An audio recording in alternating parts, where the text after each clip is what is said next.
Muchas gracias. So my presentation will be in English today.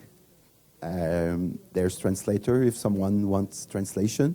And anyway, I don't speak too fast, so I think you'll be able to understand and follow. It's a real pleasure for me to be here this morning.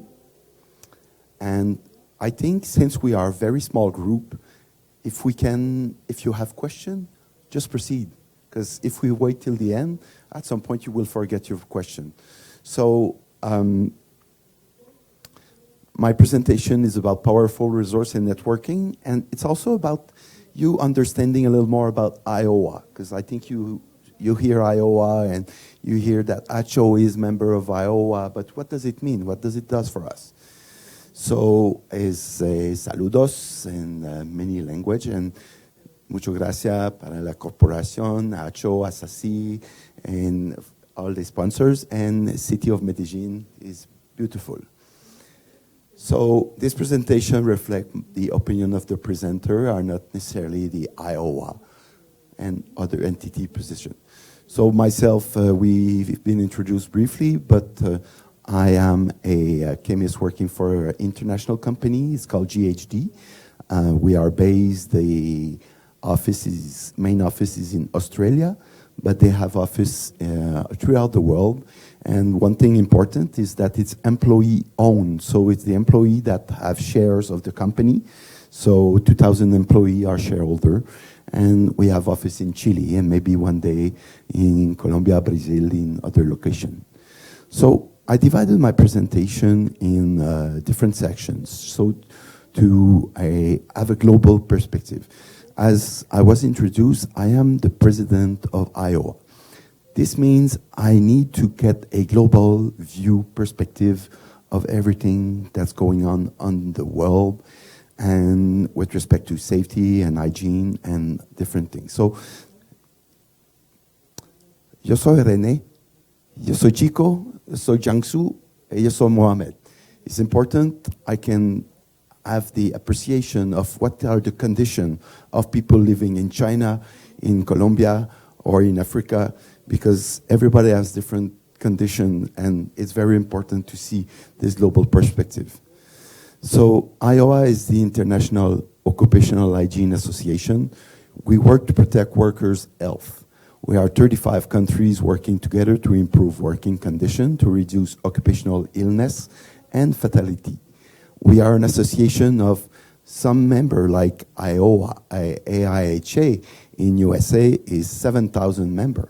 But some other smaller association is only 10, 20 members. So it's important as well as president to be the president of every association, not just the big association, not just the small, everybody. So this is the international representation. In America's good representation, and of course Europe and Africa is very weak. Only South Africa is certified. A few countries in Asia and in Australia. If I come to a closer look of South America, of course we have Colombia, Brazil, Argentina, Peru, Mexico, and Guatemala is applying to become member as well. So it's very good news, and more we are people to share this expertise and protecting workers, the better we are. So Iowa I define it kind of the H in the HNS, because we are small people working in occupational hygiene. When we look at safety in Canada and USA, we're about less than 10% working really in occupational hygiene. You will tell me that, Rene, many people are in safety, but they're doing occupational hygiene.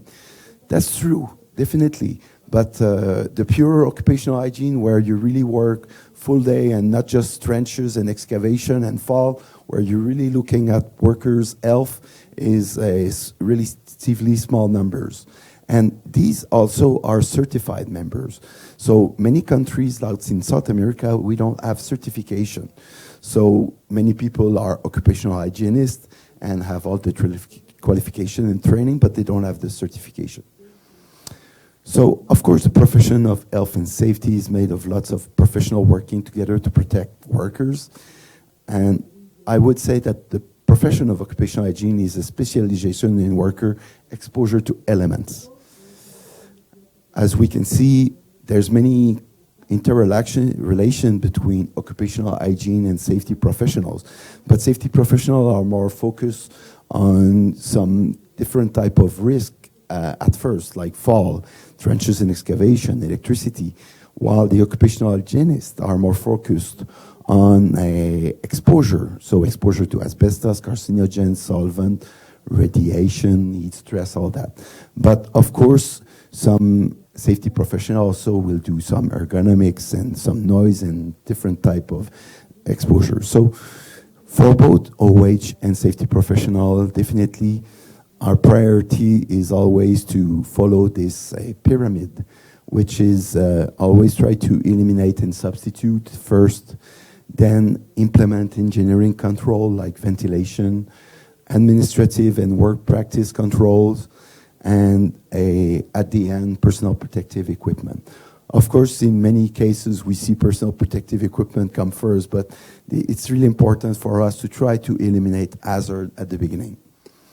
According to the International Labour Organization, there's 2.8 million deaths per year related to work.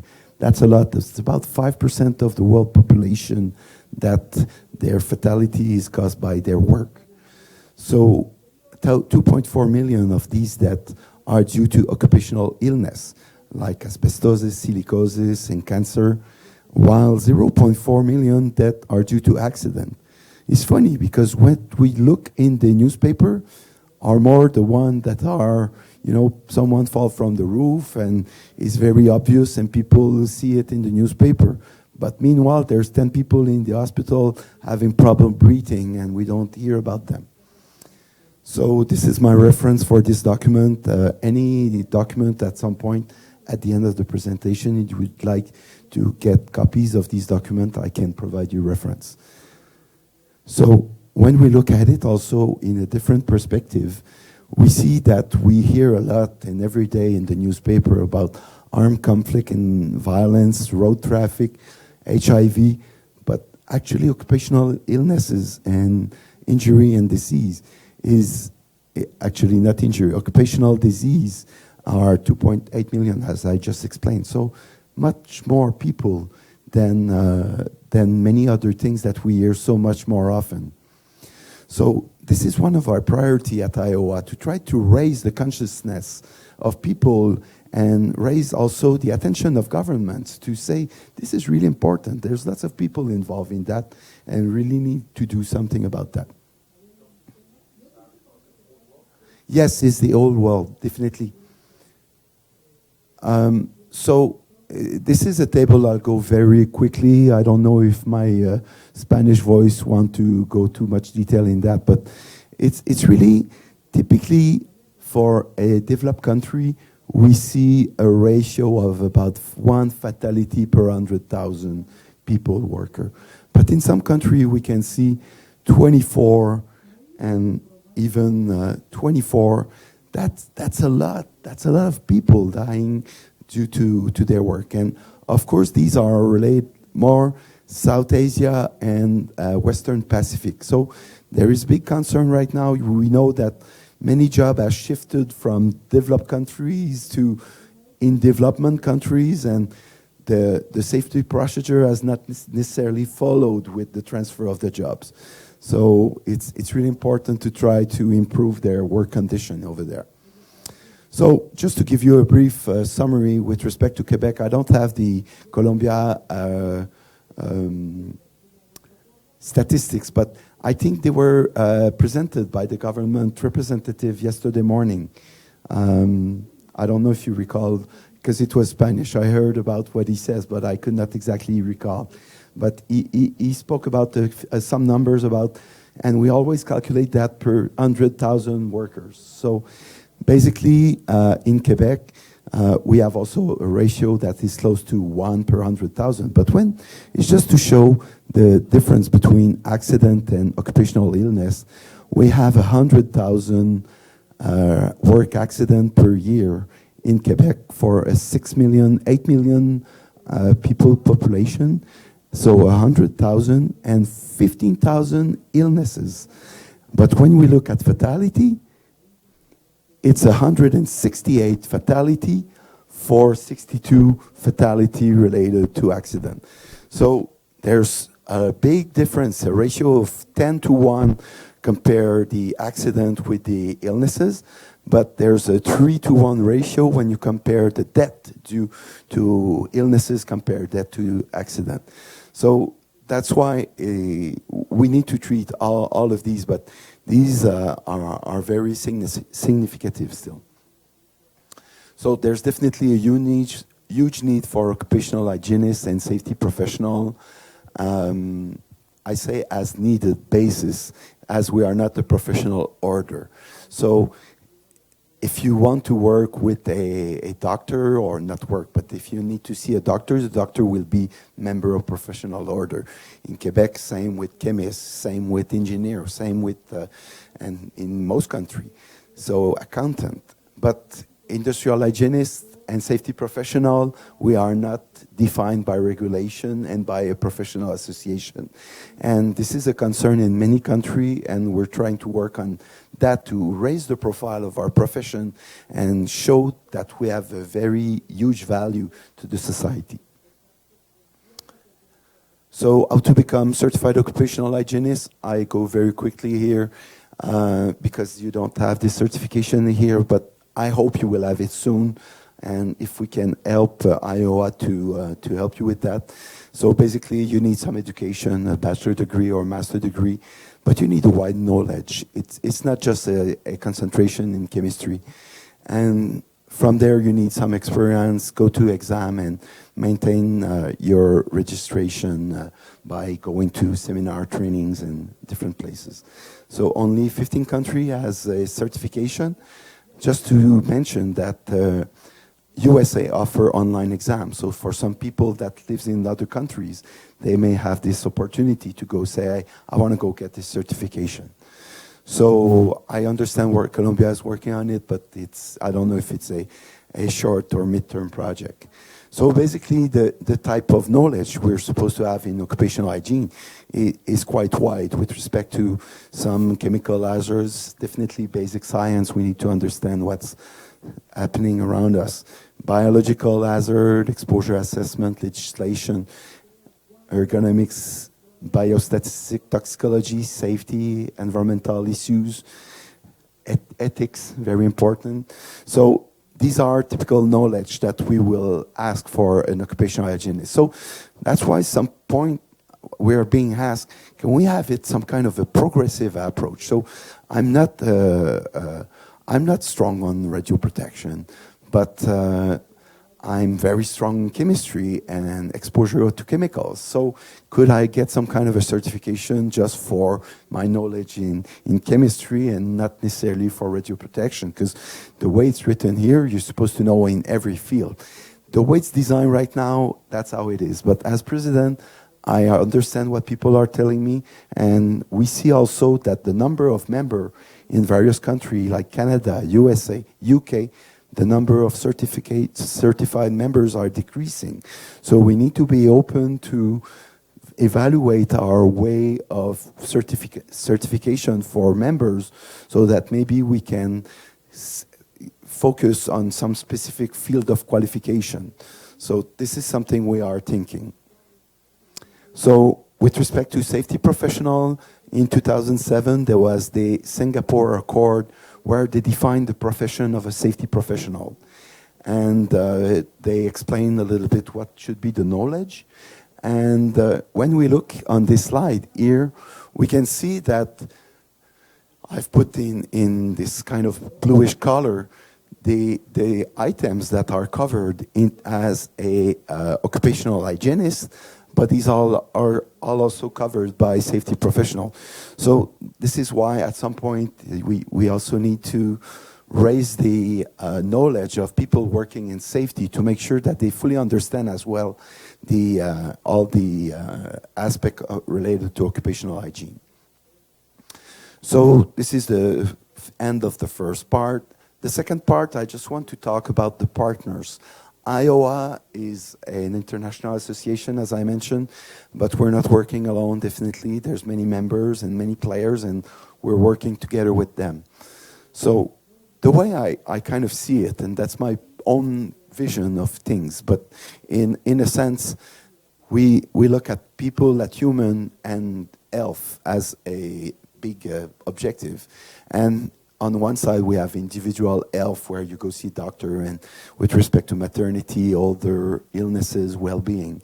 And on the other side, we have more the public health. So things that concerns many people, not just one individual. And that could be tobacco, homeless, poverty, alcoholism, and that's where we see also occupational health and environmental health. So if I see the same picture on a global perspective, we have the United Nations, which is the association of 195 countries. And from there, we have the World Health Organization, which take a global look of the entire health condition on the planet. And then there is ILO, which is the International Labor Organization, which focus more on really labor condition. And from there are different partners. One of them I've listed is the World Federation of Public Health Association. Because as I mentioned, in many places, occupational hygiene is part of public health, and many countries has public health activity department. And then there's many partners, which I will discuss a little further. One of our biggest partner is ICO. ICO is the International Commission on Occupational Hygiene. It's basically, these are the doctors, okay? Doctors in occupational health. And of course, in many countries, some of them are able to do and go on site and see people. But typically, a doctor is more in his clinic treating people. So this is why it's important that occupational hygienists work with doctors so that we can do prevention, so that the worker don't see the doctor to get the treatment. So it's very important for us to work together with ICO and to minimize the number of people. But definitely, they are at the front row because, well, they see the people that are sick. So from the report they can give us, they can also get some statistic from epidemiology, from toxicology, and say, we really have a problem in this part of the world. There's too many people exposed to this type of chemical or product. So the second partner definitely is the United Nations. United Nations is a big machine, as you know. It's something that is difficult to make progress with. It's unfortunate because I feel like it's really the best thing one of the best things that was created after World War II, but it's still so difficult to make progress because there's too many people opposed for, and many variable that comes into the play. Still, they're doing great things, and one of these things is what they just launched a few months ago, is the Sustainable Development Goal. They've established some goals for improving the planet by 2030. So, and one of these goals is definitely with respect to the workers' condition, and not just the workers' condition, but it's his entire well-being. So just to mention here that many of these documents are also available in Spanish for your reference. So the International Labor Organization, one of our big partners, definitely, they launched last year Trabajar para un futuro más prometedor. So a better future. And this is more like a strategy. It's basically their vision, how we could improve the work condition in many. And one of the point is that we have lots of small and mid-sized enterprise. When we look at the world, basically statistic, it represents over 90% of the business population, 60 to 70% of employment, and 55% of the gross product. So it's huge. So we know that large corporation, you will get them to buy buy-in in occupational health and safety. But our next challenge is to go to the next level and really meet the low, mid, and small enterprise to make sure that they are also getting involved and they are doing good things for their employees. So the World Health Organization also, just to mention, they have some documents like the International Minimum Requirements for Health Protection in the Workplace. It's really a basics. I refer you, I'd say it's to be used in developing countries where there's really not much, but still it's interesting reference. And all these, again, are in many language. ISA is a very important partner as well. ISA is the International Social Security Association. I will read this text. As per the ISA Constitution, the term social security means any scheme of program established by legislation or any other mandatory arrangement which provides protection, whether in case or in kind, in the event of employment, accident, occupational disease, unemployment, maternity, sickness, invalidity, old age, retirement, service. So I will stop there, my interpreter. My point is, this is very important because in many countries, unfortunately, we don't have this social security. You get an accident, you get an injury, you go home and there's not much you can do. So this is important that developing countries and most countries are implementing social security system to protect the well-being of workers if something happens to them. So the World Bank is a new partner we're trying to work with as well because they do so much work in developing country and of course they have lots of money and they are investing in developing countries. But our point is, okay, we want you to, well, I don't have any word to say on that, but we like that you invest in country, but I want you to invest also in prevention and safety and culture, not just creating jobs and putting money or whatever happens over there. One of their documents that they produce is the Organizational Occupational Health and Safety. So this is an interesting document that they provide also as a reference, as guideline for projects that you do with the World Bank. And basically, you know these, it's a kind of a matrix that they ask you to make a risk analysis. So basically, what are the potential consequences with respect to the likelihood? So as soon as something gets a almost certain and catastrophic, this is definitely something you got to find immediate solution. But typically, we put a line in about this.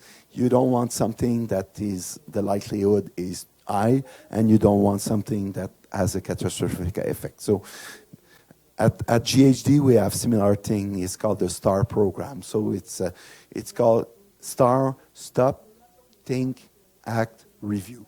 So every day when you go on a site, you got to take 2 minutes, 1 second, 3 seconds, 10 seconds, and just ask yourself, what's going on here? What am I doing? Am I trained? Am I qualified? Do I have the right equipment? Am I ready to do this job?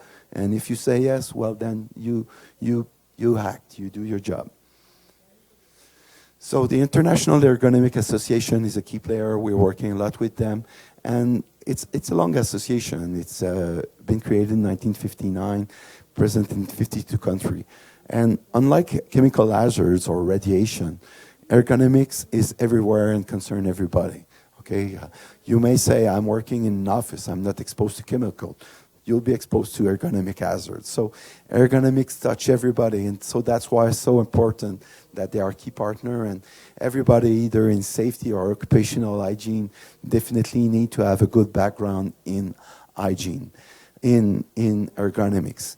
Of course, our level of competency is a variable, and at some point, you have to understand what are the limits of your capacity and say, I need to hire an ergonomist to help me to the next step. So I think our knowledge is good enough to raise and identify a problem and some solution to some specific situation, but in some cases as well, and it's part of our code of ethic, we have to understand what sometimes are our limitation and make sure that we respect that. So One partner we have a lot of activity with also is OH Learning or OHTA. This is online courses that people can follow, and they are available in various language. We see here some in we see here some in English, and there are some in Norwegian and some in Spanish. Only 3 in Spanish right now, and these are good courses. Sometimes it's a little basic for you, depending on your level of knowledge, but it's interesting. It's all available. It's online and free, but you can also, with the help of Workplace Health Without Border, this is an international organization that go provide training in various countries, and they will go for free. So if you feel that some people, we can get a group of 20, 50 person together that we could provide a basic training. We can ask a project with Workplace Health Without Border and ask them if they can come in your country and provide this training. So in the past few months, every year, I'm part of the of this committee. Well, actually, I'm member of Workplace Health Without Border, and we work a lot right now in South Africa, but it's really basic level. Okay, so we go in Tanzania, in Mozambique, places where we provide training for some officers, some government representatives to help them. What is the hazards? What are the risks? What are the conditions? So that they can go on site and have a good understanding. Many of them have pretty good knowledge and they are engineers or other things, but they don't have much safety and occupational hygiene training over there. So it's very interesting that we can go and help them. And we can go from level 1, which is basic, to level 2, which is sampling and analysis, and level 3, which is exposure control and all different things like that. So it's something we're working on and trying to improve and make sure we get everything available in many languages, because we really believe that as being a very good key to help countries. So, of course, as partners, we have lots of different organizations that we work together. So here, this is a quick map, a table that I created myself. It's just to show that many countries, they just have nothing. It's unfortunate and it's sad, but of course there are lots of other issues that they have to deal with at this moment.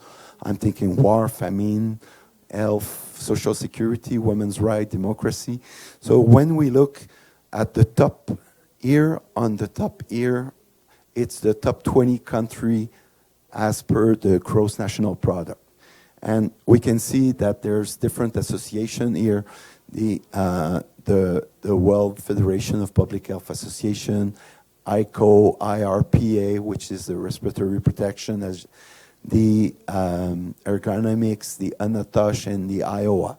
So we can see definitely we're a very strong presence in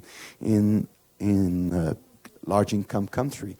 But when we get to the low bottom, the lowest 20 members of people, 20 countries, I should say, that they have nothing, unfortunately, with respect to occupational health and safety. So as Iowa, as I mentioned, it's important for us. We represent every worker on the planet. And of course, it's not things that is easy. I cannot go there tomorrow morning and say, I want to set up a course. I won't survive 10 days. So it's places where there's lots to be done in those developing countries, as I say, war and different things. But at some point, there has to be improvement, and we need to really improve the work condition of these people as well. As I mentioned here with the Maslow pyramid, you all know the Maslow pyramid. So the first need for a human is the psychological need, physiological need. So it's basically food, water, warmth, and rest. So in many countries, even if you go tell them, hey, you don't work it with asbestos, it will make you sick in 20 years. He will tell you, if I don't work, I'll be dead in 1 week. So don't tell me not to do that. So it's really, at some point, some people have no other choice. And our objective as Iowa is to provide opportunity and give other choice, and make sure that we, at the beginning, eliminate that source, but then raise the consciousness. That takes me to part 3. Whose responsibility?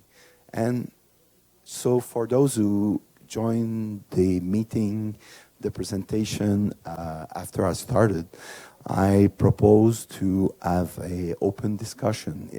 I mean, if you have questions, you can just address it as we speak and not wait till the end because you'll forget your question. So whose responsibility? The UN, the governments, the standards, the employers, employees. So it's a very interesting question. Really, I like this question. So with respect to the UN, when we look at international convention, I did this analysis and I felt on my back saying, that's amazing. I never thought this was not much of a concern at the UN. When you look at the 7 accord or convention that were adopted since 1964 and 79, 81, 88, 95, 2001, 2006, these are the number of countries who has ratified these conventions. There's 195 countries at the UN. So it's just a very low number. Only 2 countries sign all convention. And we know that they're very ahead in social program is Finland and Sweden. But 102 sign none of them. So that's, to me, the UN is a very important level where if we can get a convention and an approval and people sign and commit, that's how we can improve the life condition. When I said in the previous slide that there's nothing being done in all these countries, to me, and again, I have no impact on that, but when we provide assistance, aid, and World Bank to provide assistance, there should be some point, we give you money, but I want something in return, not just we give you money. So I don't know exactly how it works, and sometimes I'm maybe a little naive because I think that it could be easier than it looks like, and it's unfortunately more complex than it is. But I'm still surprised that there's not that much people or country that sign these international conventions, which are basic conventions. It's really basic conventions. It's not high requirements. So just to mention to you one of the very basic convention of ILO is the Occupational Health Service Convention, and I just wanted to show that Colombia signed this convention. Yes? Sorry. Yes. In the slide before, about China. Do you know if China signed the construction in the slide before?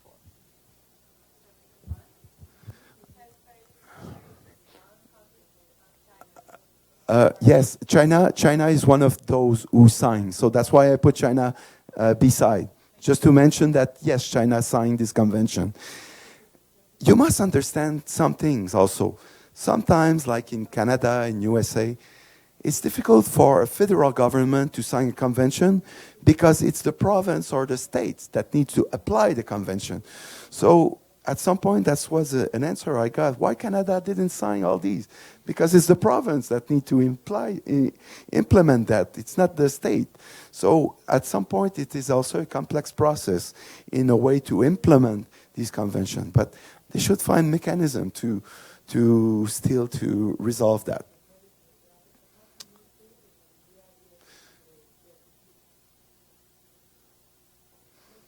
So again, the Sustainable Development Goals, I discussed a little bit about that before. To me, at the UN, as I explained, it's a priority within the priority, and there's no goals like for environment.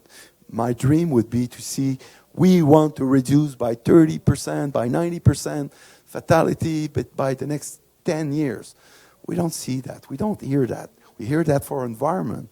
We will reduce greenhouse gas. We will do that. But for occupational health and safety, illnesses, they all say, oh, it's objective 0. Well, we're 2.8 million. Please put a realistic objective.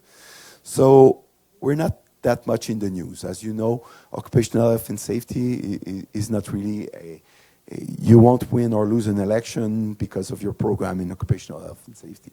It's more environment and different other issues. But still, I think we still have to work hard with the UN to try to improve and raise the consciousness.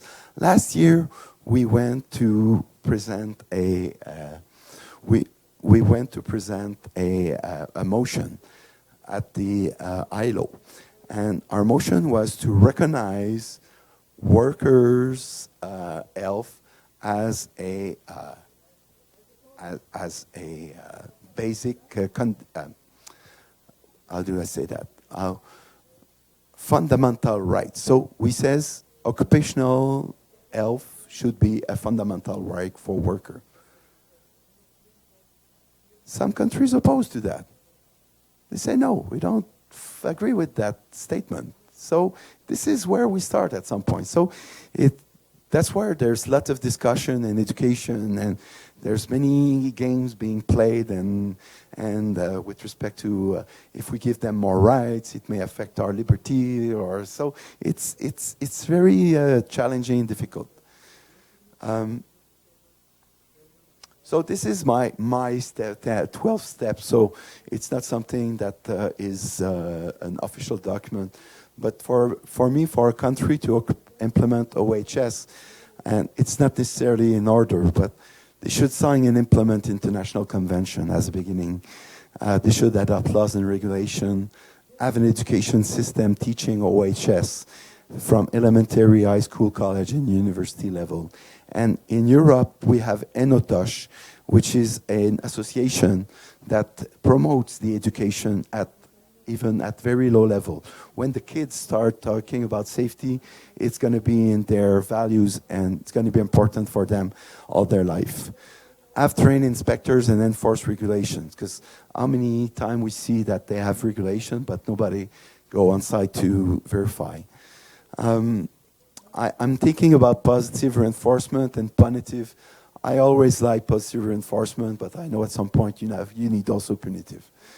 Have occupational hygiene and medical system structure, definitely. Have association for promotion, communication, involve people.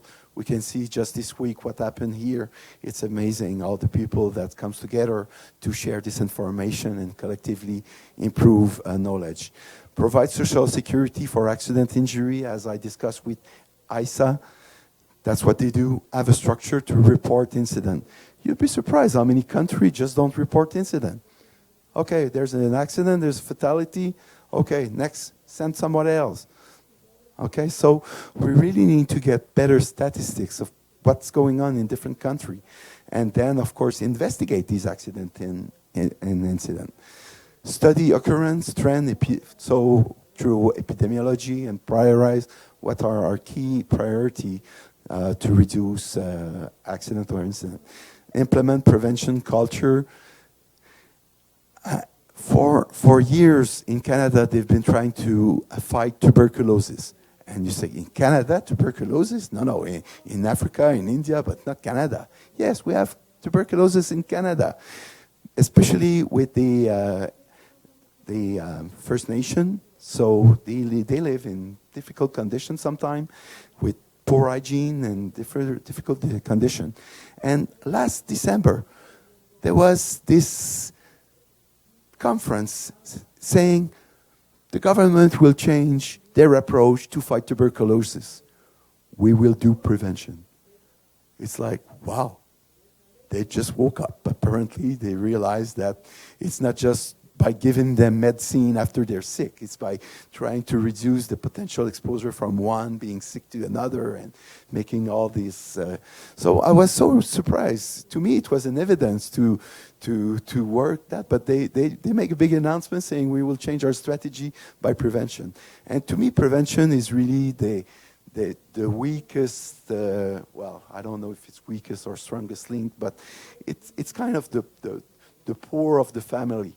So I think that there should be so much more work being done in prevention to reduce, and the costs of prevention compared to the costs of accident fatality social costs, family costs, and so it's amazing. And one of the last aspect I indicate here is accountability.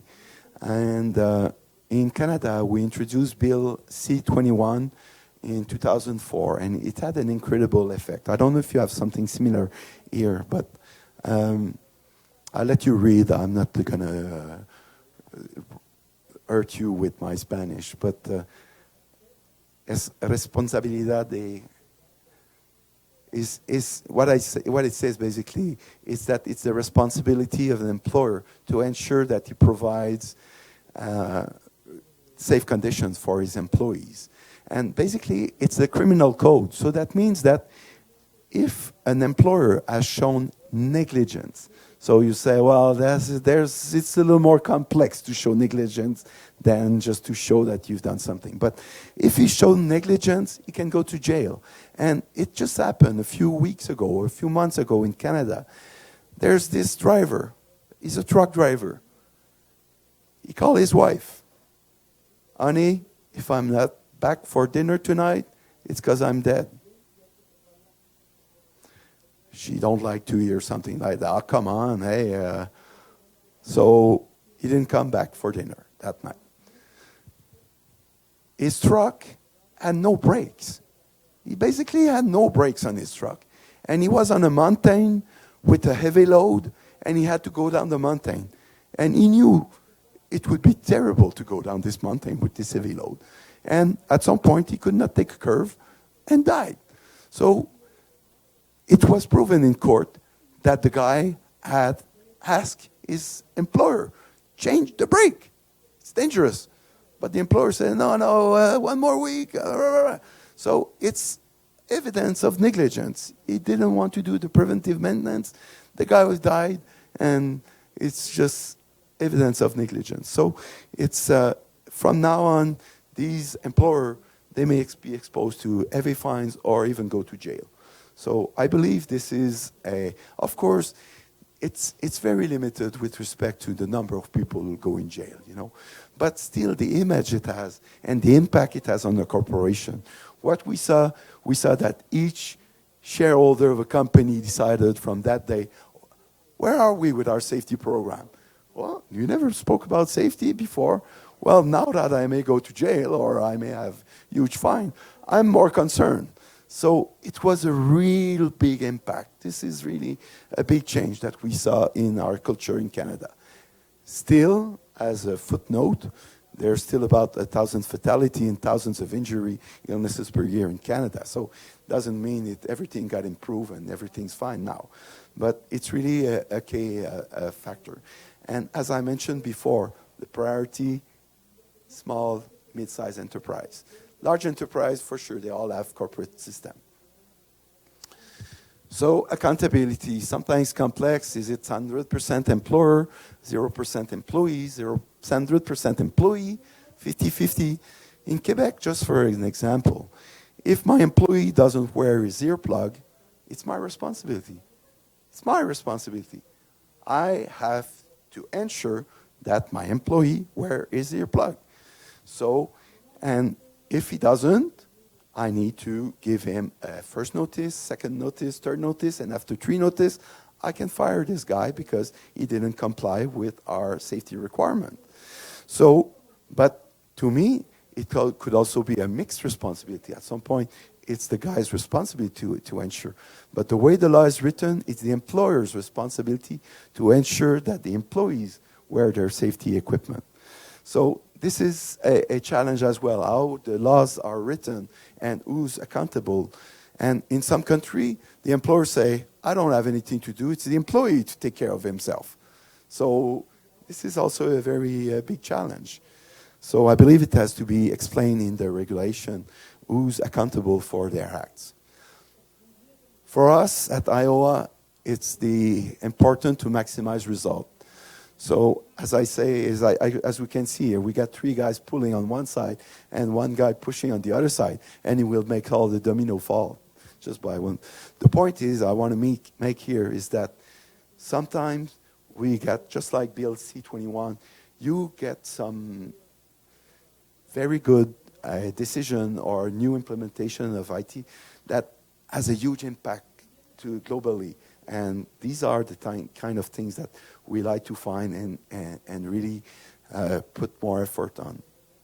So there are some limits to governmental interventionism with respect to responsibility, who's responsible, accountable. Some people could say it's a free market, so why don't you interfere? The time to adopt regulation, it takes years sometimes to adopt new regulation. There's the international commerce that comes in as well, and then there's national, provincial, municipal rule. It becomes very complex when you look at all these things. So there are still some limits to governmental interventionism. So who's responsible then? The employer. I believe the employer has a very key component to play with respect to the safety of his employee. And the way it's written in Canada, it is 100% responsibility of the employer to take care of his employee. So many employers make health and safety as their number one priority. I just put here in discussion in the sense that often on paper it is, but when there's something happening, that costs become an impact. It may just switch a little bit from one side to another. So we see in some situation where it's really true or if it's just a statement.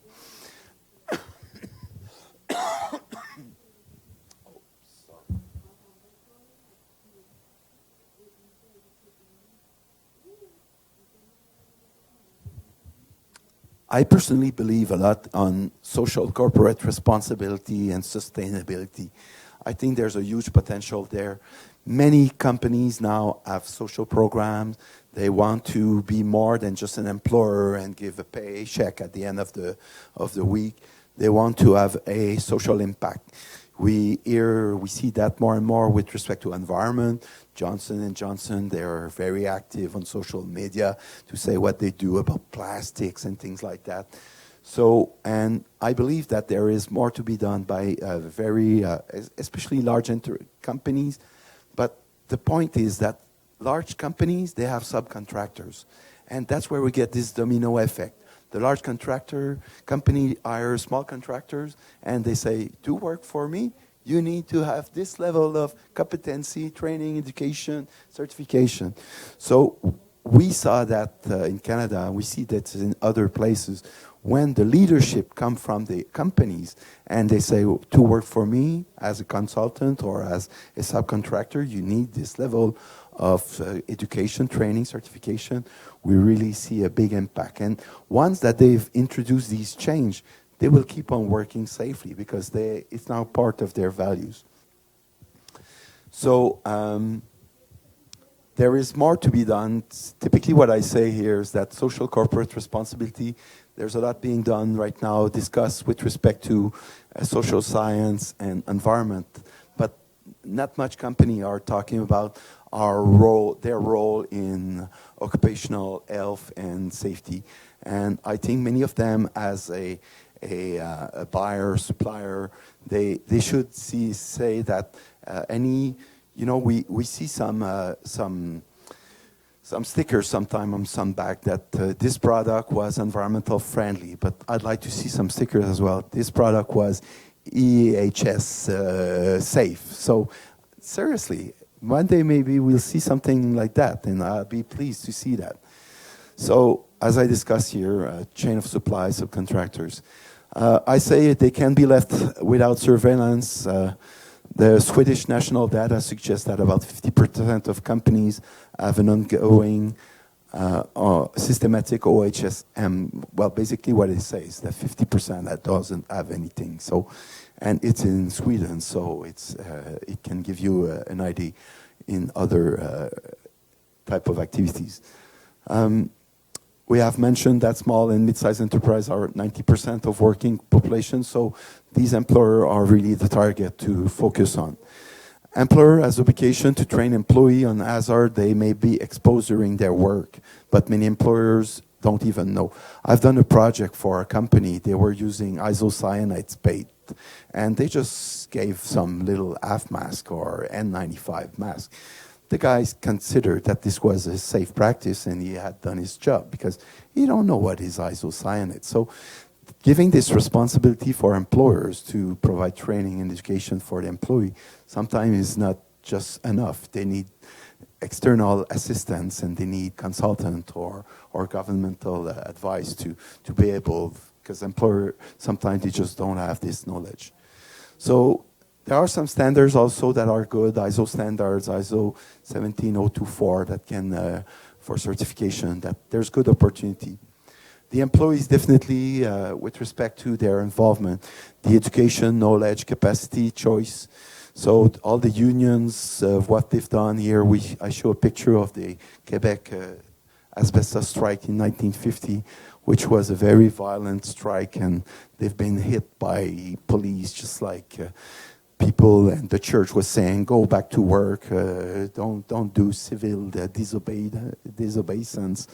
And at the end, they won their case, and they got better protection against asbestos. So it's been a big fight in our country. And of course, all the OHS Joint Committee, the work they do is amazing. But I think also the level of competency of people on joint occupational health and safety, sometimes we just ask who's interested. And people have good intention, they are interested. But it's important also to get some qualification or external resource to be able to do their job. So, where are we in time? 12. Wow.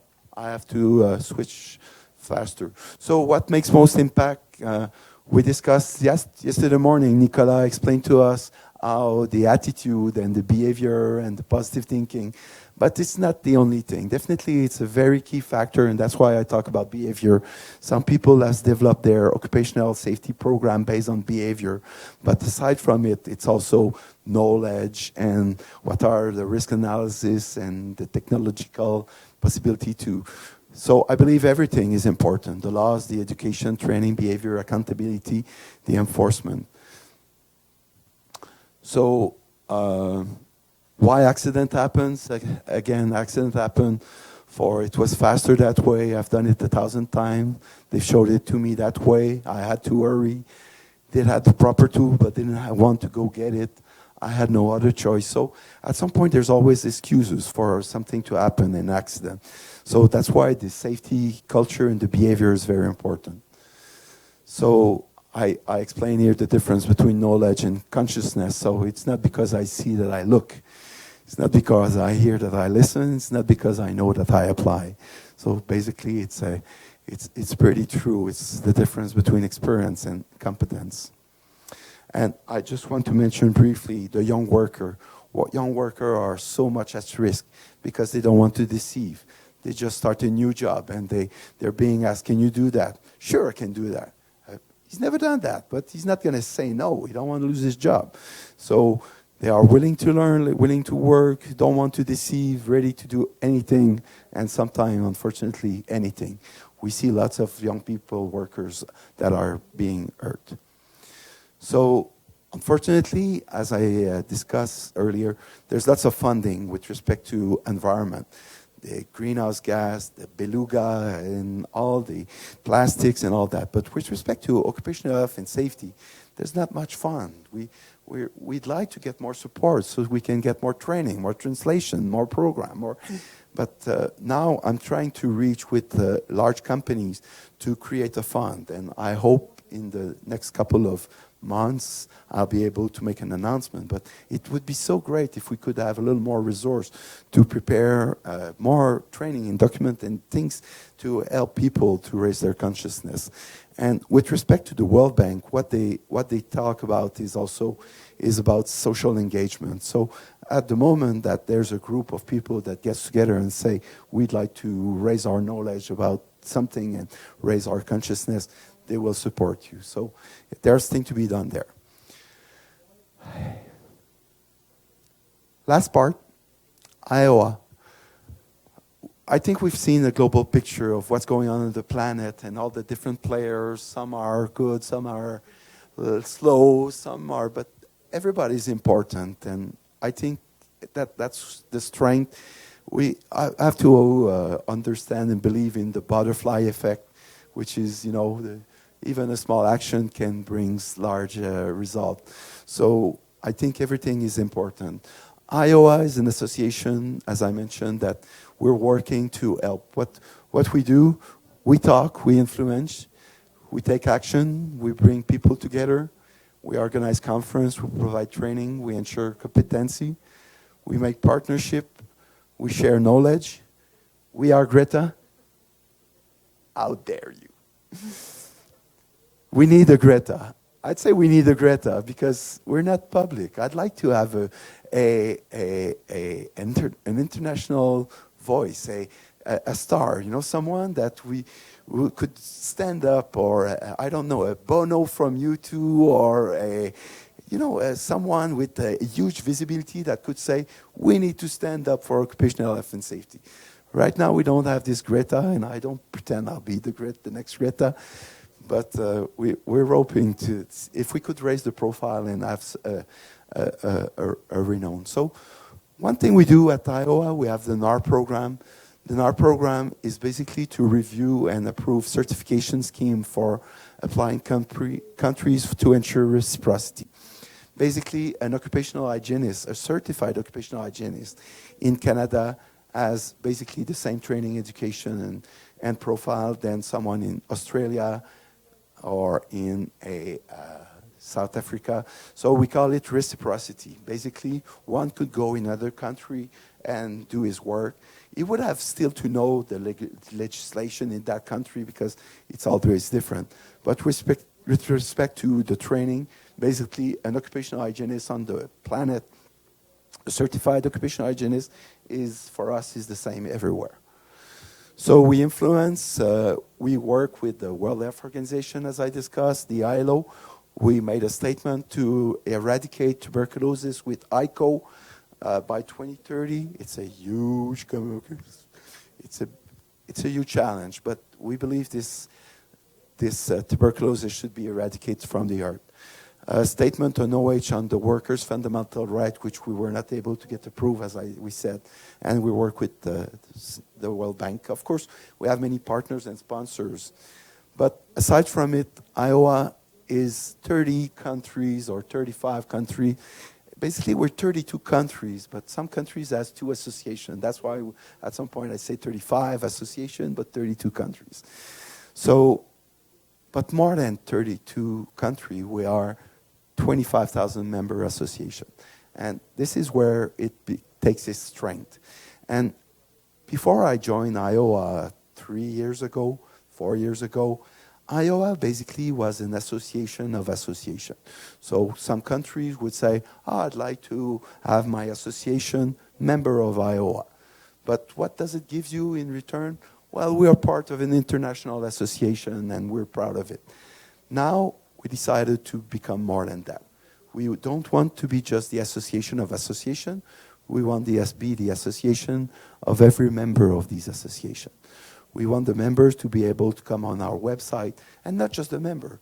Any people concerned about occupational hygiene and have interests, would like to raise knowledge or education, we want them to be able to come on the Iowa website and get the resource they need.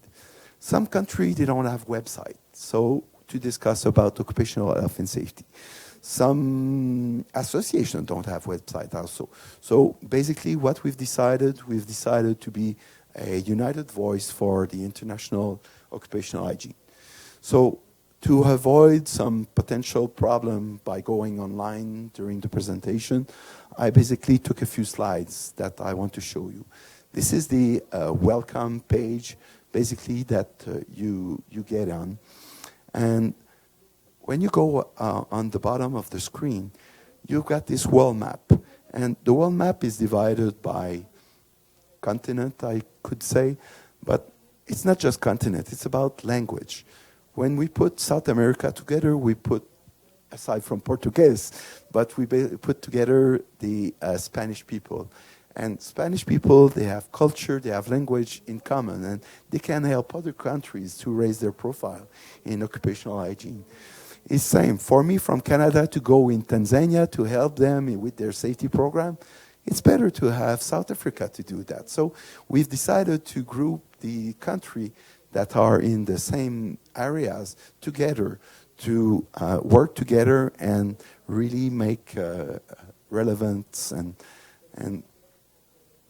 so this is when, for now, we just launched this website. So it's continuous improvement. I learned lessons in my life. If you wait for a website to be final before launching it, you'll never launch it because it's continuous improvement. You always need to do things about that. So this is a representation of South America. We've got Argentina, Brazil, Colombia, Peru. And unfortunately, we will have Mexico, because Mexico is typically identified as North America, but I'd like them to be more with South America because of the language and all also the partnership that they're doing with other people here in Colombia and in other South American countries. So this is how it looks like right now. It just gives you basically access to the members' organization.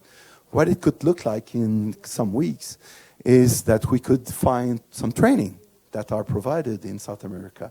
We could find some webinars that are online that are in Spanish. We could find some upcoming conference or events. We could find some lab or consultant that we can get events, useful reference. What are the TLVs that we were talking about? And other specific topics that could be of interest. So the point is, I'm offering this page to South America to say, this is yours. Populate it, make it the way you'd like it, share it with your colleagues, and make sure that this become a good reference. Because as I say, some has good websites, some don't. And if we work together and put one thing together. And the other thing we've added is a section for sponsors. Because if we get more funding and some sponsors, we can finance some translation and do more projects with training, prepare some webinars and things like that. And the point is also is that the sponsor in South America may not be interested to sponsor in Asia because he says, I don't have any market in Asia. My market is in South America. So on the front page, there will be some sponsors that are more international, 3M and large companies worldwide. But when you go into the more continent specific, you will get some sponsors that are more targeted and identified to this part of the world. So this is a way we want to increase some revenue and also to finance some project. So we also have different sections, and again, this is the sponsor, this is the front page, so this is where it's going to be 3M and whatever. I say 3M, could be some other people, but we will have resource, and we already have resource, training and webinars, calendar of event, IO activity, the things we're doing, the newsletter, and job posting. Some jobs sometimes could be interesting for you. There could be a job posting in Europe that you say, hey, wow, it's interesting. They're looking for someone with a Spanish knowledge in Spain, and they're posting it on our website. So it could be interesting to look at worldwide opportunity. So when you look at resource here, we decided not to reinvent wheel. If we want to rewrite everything, we'll be lost in doing things. So when we look at resource, basically we identified a couple of items like hazards, control banding, the exposure assessments, and whatever. So if I go into exposure assessment, basically, when you click on that, it provides you, we've done a review of key links and tools and references where some are from England, some are from Canada, some from China or whatever. We just go get the best reference for you to help you if you're looking for information on exposure assessment. So as I said, I could have made a book of 55 pages of explaining, but I think that the people, they want to search, and sometimes searching on the web, you can get to many places, and you get lost, and then there's a publicity that comes in, and you switch your concentration and get into buying shoes. And so basically, I believe that providing good reference for you to get the great information is very important. So one of the things we decided to do as well is that most people don't have time to go see every month what's going on with the International Agency in Research of Cancer. So basically, we have a pool of about 25 partners where we will go get some relevant and very interesting information, and we'll make a monthly summary of what's going on worldwide. So some of you, if you are members of AIHA, they send you a weekly huge document. So lots of things. So that's not our point. We want really to focus on really key information, but from worldwide organizations so that you stay up to date of what's going on in various places of the world. We will launch our networking also. If some people, it's kind of a forum, or you can ask questions. I need assistance with this type of activity. Can somebody provide me guidance? So we can, of course, we won't.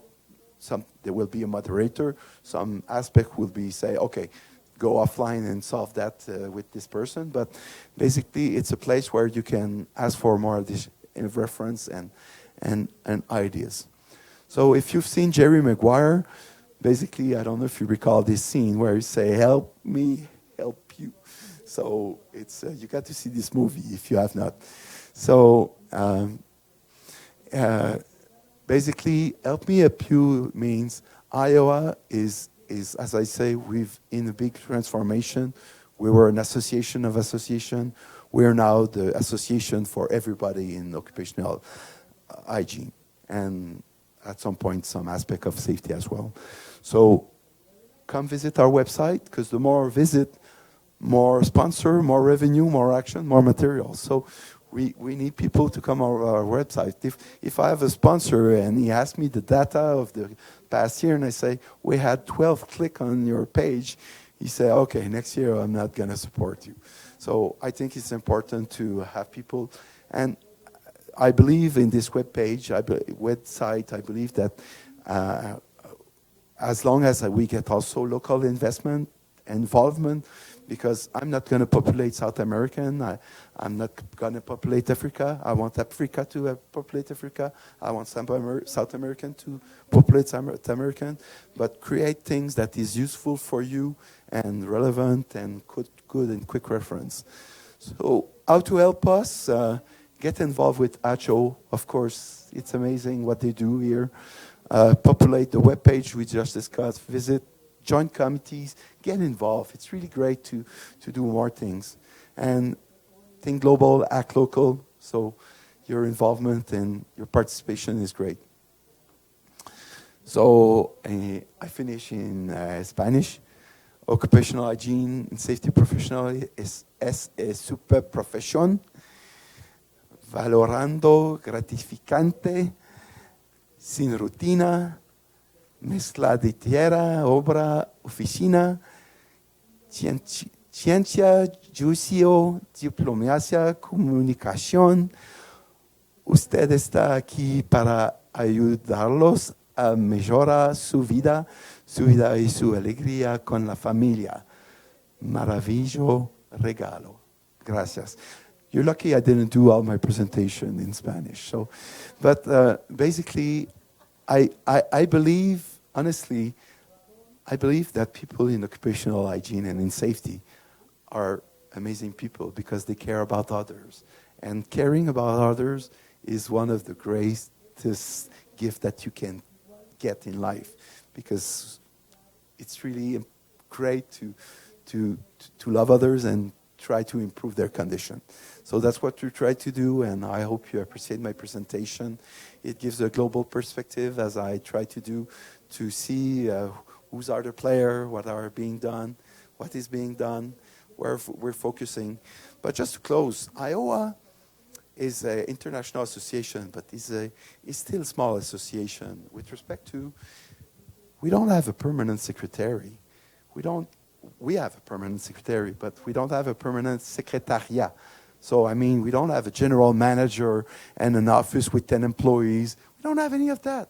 It's volunteering. It's myself volunteering, weekends, nights, and time spending, and other people's on some committees. And so if anybody would like to help and get involved, they're more than welcome, because right now we're hoping, and one of my strategy I'm working on is to raise, of course, our revenue.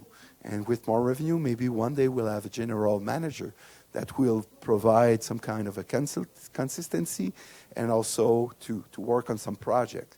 Because right now it's basically 10 people, 7 people that really puts lots of time to help make the world better. But that's what it is. And our bank account, it's not 3 million. It's about 30,000. So we're thinking of Iowa as OA is a big international organization. We don't have an head office in New York, in Geneva, nothing like that. We have a small office in the basement, and we do all this work, which is quite tremendous, all the work we do with just volunteering involvement. So our next step, because we're working on the next 5-year plan, is to get more money, get more action, more permanency, I don't know. We want to eventually have employees that are full-time and really work on improving that. But at this moment, what we've done over 25 years is tremendous, and I still believe that there's going to be great activity and things coming.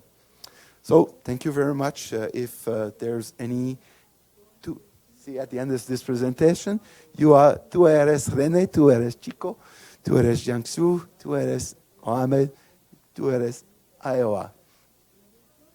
Merci, gracias. Preguntas, you're more than welcome. First of all, congratulations, very, very good presentation. As far as I understood, we can publish in the Iowa website documents, magazines, because I'm asking because in Brazil we publish a magazine in paper and a digital way for a year. We have for a year magazine in Portuguese, of course, but we'll be able to publish in the website, in your website. Yeah. Good. As I said, we want to bring people together and get more resource and information. So definitely. Yeah, and I think that for us, that we speak Portuguese, of course, but people who speak Spanish can read the Portuguese. I think that is easy for us to understand Spanish, and for you and read and understand Portuguese too. Yeah. So I think that it's a very good initiative. Congratulations.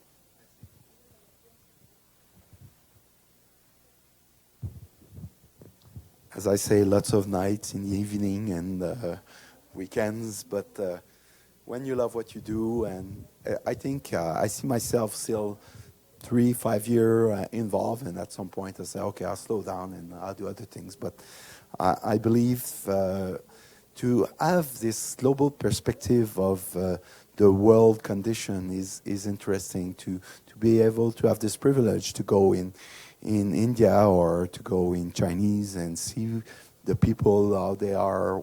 And for us, one of project we're working on, and we're trying to get China to become member of our association.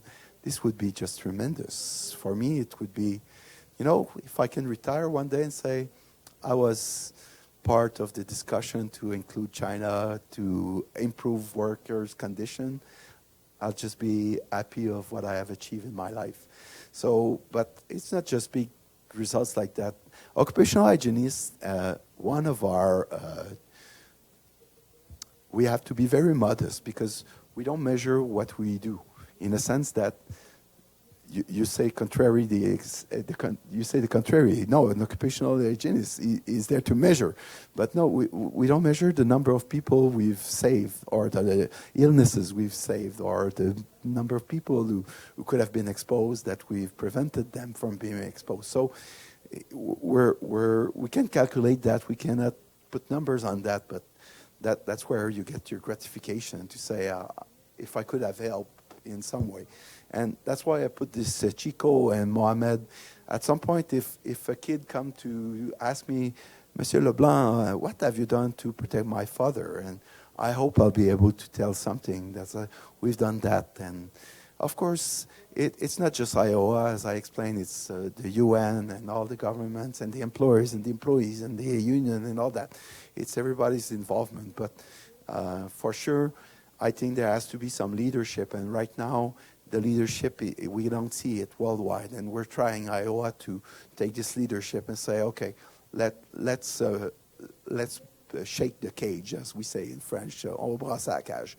So let's make things happening. And the worst thing that happens, sometimes you get a no.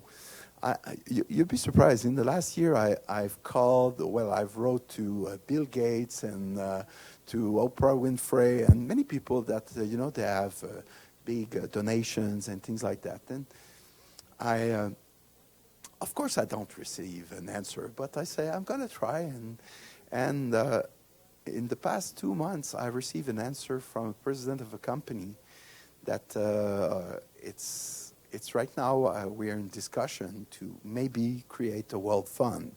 But I don't know if it's going to work, and there might be some obstacle at some point. But just to get an answer from this person was like, wow, it's worth that I knock on that door on that day. And for us, that's all we can do.